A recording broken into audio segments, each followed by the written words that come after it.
আসসালামু আলাইকুম, কেমন আছেন সবাই? তো ফাঙ্গাস মাছের মাথা দিয়া আজকে সবজি রান্না করা হইব। তো সর্বপ্রথম তেল দিয়ে দিলাম, দিয়া তার মাথাগুলার একটু বাইজা নেম, ভালো করে বাইজা তারপরে এটির সাথে পেঁয়াজ, রসুন, আদা সব কিছু মশলা দিয়া ভালোভাবে এটার কষাইয়া নেম, কষাইয়া তার সবজিগুলা দিয়ে দেন। তো মাছগুলো উল্টে উল্টে বাইজা নিতেছি, মাছের মাথাটা ভাজার পরে তারপরে পেঁয়াজ, রসুন সব কিছু দিয়ে দিলাম। পেঁয়াজ দিয়ে সেরে তারপর দিয়ে দিলাম আদা, দিয়ে দিলাম রসুন, দিয়ে এটার একটু কষাই নেম, কষাই সেরে তারপর মশলা দিয়ে দেন।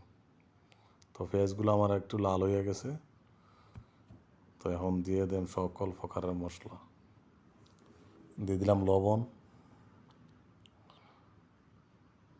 তারপরে পরিমাণ মতো দিয়ে দিলাম হলুদের গুঁড়া,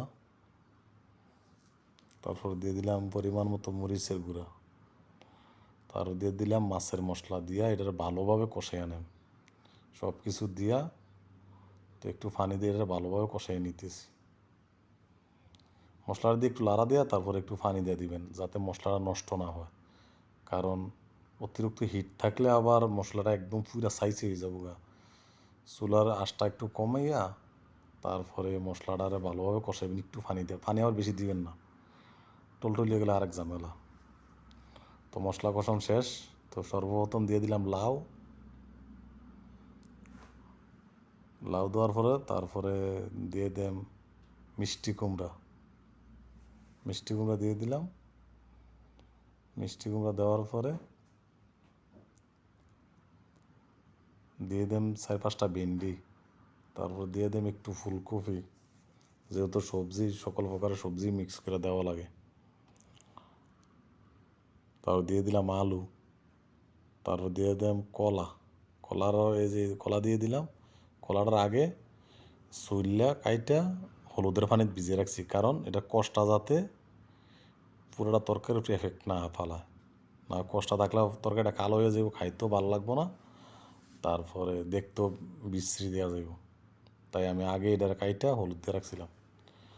তো আমার সবজি কষানো শেষ, তো দিয়ে দিলাম গরম পানি, গরম পানিটা দিয়ে আরেকটু ভালো করে সিদ্ধ করে তারপরে দিয়ে দিলাম টমেটোটা যেন একটু সিদ্ধ এসে আসে, তারপরে দিয়ে দিলাম কয়েক পিস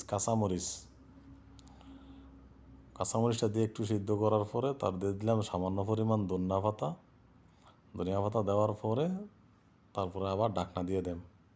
ধনিয়া পাতা যখন সিদ্ধ হয়ে সারবো তারপরে একটা লাড়াতে উঠে আনেন। তো এই যে আমার সবজি প্রায় রেডি হয়ে গেছে।